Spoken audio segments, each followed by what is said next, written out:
নমস্কার বন্ধুরা, আপনাদের স্বাগত জানাই। আমি গোপী কিচেন থেকে বলছি। আপনারা কেমন আছেন? ভালো আছেন? ভালো থাকবেন, সুস্থ থাকবেন। আজকে আপনাদের সামনে একটা নতুন ভিডিও নিয়ে শেয়ার করছি। তো ভিডিওটা আপনারা প্রথম থেকে শেষ পর্যন্ত দেখতে থাকুন বন্ধুরা, আপনাদের ভালো লাগবে দেখতে। তো আজকে আপনাদের আমি দেখাবো ডাব দিয়ে ইঁচড় বানিয়ে দেখাবো। তো ডাব দিয়ে ইঁচড় যে বানাবো কেমন করে সেটা আপনারা দেখতে থাকুন।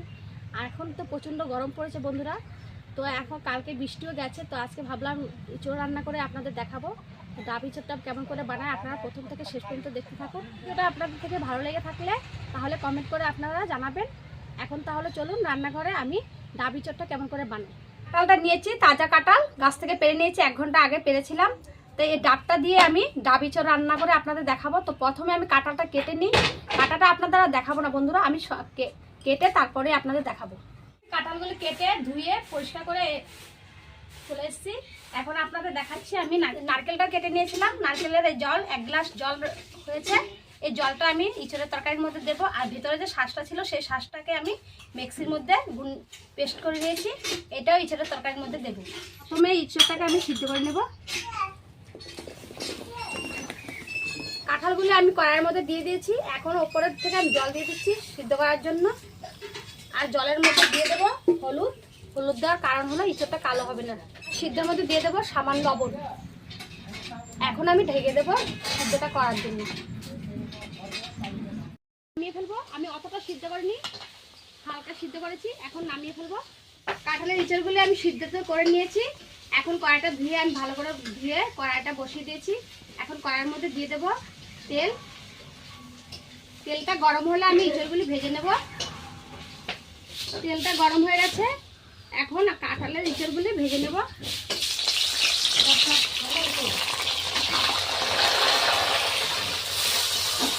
ইঁচড়গুলিকে আগে আমি ভেজে নেব।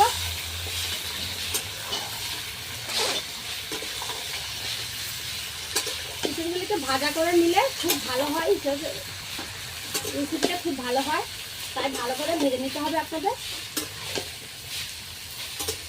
ইঁচড়গুলি প্রায় ভাজা হয়ে এসছে। তো বন্ধুরা, আপনারা তো অনেক ধরনের ইঁচড়ের রান্না খেয়েছেন, কিন্তু এই ধরনের খেয়েছেন নাকি আমি জানি না। কিন্তু আপনারা প্রথম থেকে শেষ পর্যন্ত দেখতে থাকুন আমি যে কীভাবে আজকে ডাব ইঁচড়টা রান্না করছি। আর এখন গরমও পড়েছে, প্রচণ্ড গরম। গরমে রান্না করতে খুব অসুবিধা, কিন্তু পেটের দ্বারা তো রান্না করে খেতেই হবে। পেট তো আর মানবে না, রান্না করতেই হবে। ইঁচড়গুলি ভাজা ভাজা হয়ে গেছে। ইঁচড়গুলি যত ভাজা ভাজা করবেন তত খেতে ভালো। তা এখন আমার ইঁচড়গুলি ভাজা হয়ে গেছে, এখন নামিয়ে ফেলবো। ভাজার মধ্যে তেল আছে, এর জন্য আমি ছাঁকনি দিয়ে ছেঁকে ছেঁকে নিচ্ছি। তেল গরম হয়ে গেছে, দিয়ে দেবো তেজপাতা। এখন দিয়ে দেবো জিরে। ফোড়নটা লাল লাল হয়ে গেছে, এখন আমি দিয়ে দেবো পেঁয়াজ কুচিগুলো।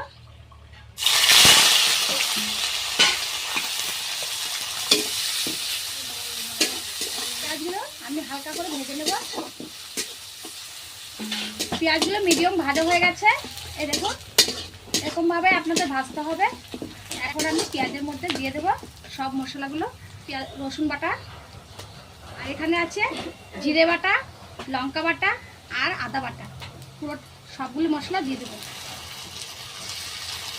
আর দিয়ে দেবো টমাটোরের গেট, 2টো টমাটোরের গেট করে রেখেছিলাম, সেটা দেবো হলুদ গুঁড়ো, পরিমাণ মতন হলুদ গুঁড়ো দেবো।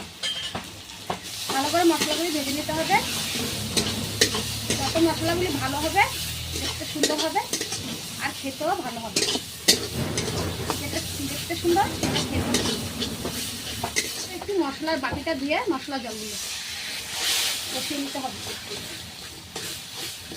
মশলাগুলি আদা ভাজা হয়ে গেছে, এখন আমি দিয়ে দেবো আবের পেস্টটা দিয়ে দেবো, আমি যে পেস্ট করে রেখেছিলাম।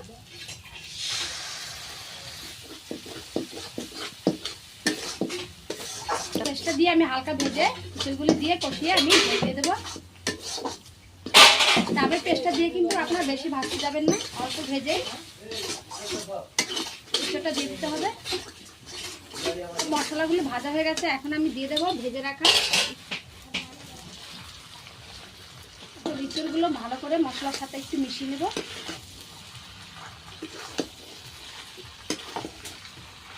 একটু মশলার সাথে ইঁচড়গুলো কষিয়ে নেব, তারপরে ঝোলটা দিয়ে দেবো। লবণটা দিতে ভুলে গেছি, তো এখন আমি দিয়ে দেবো স্বাদ অনুসারে লবণ। এখন ভালো করে মশলাগুলি ইঁচড়ের সাথে কষিয়ে নিতে হবে। যত ভালোভাবে কষানো তত রেসিপিটাও ভালো হবে, দেখতে সুন্দর হবে আর খেতেও ভালো হবে। মশলার সাথে ভালো করে ইঁচড়গুলি কষানো হয়ে গেছে। এখন দিয়ে দেবো আমি এই যে গ্লাসের মধ্যে ডাবের জলটা রেখেছি, সেই ডাবের জলটা আমি দিয়ে দেবো। ডাবের জলটা দিয়ে যদি আমরা কম হয় ঝোল, তাহলে একটু কলের জল দিয়ে দেবো। এরকম মাখো মাখো রাখবো, তার জন্য আমাকে আর একটু জল দিতে হবে, তার সাদা জল।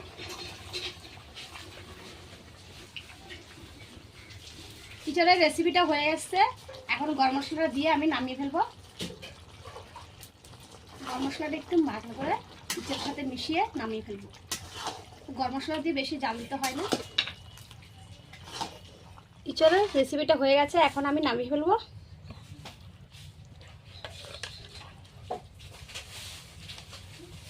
ডাব ইঁচড় রেসিপিটা আমার রেডি হয়ে গেছে। এই দেখুন, আপনারা ডাব ইঁচড় এরকমভাবে আপনারা বাড়িতে বানাবেন, বানিয়ে খাবেন। খেয়ে আমাকে কমেন্ট করে কিন্তু জানাবেন কেমন হয়েছে। ডাব ইঁচড়টা আপনাদের ভালো লাগলে আপনারা নিশ্চয়ই লাইক, কমেন্ট, শেয়ার করবেন আর সাবস্ক্রাইব করতে ভুলবেন না। আর নিত্য নতুন রেসিপি দেখার জন্য আমার পাশে থাকবেন। আবার চলে আসবো পরের ভিডিওতে। আপনারা সুস্থ থাকবেন, সাবধানে থাকবেন। নমস্কার।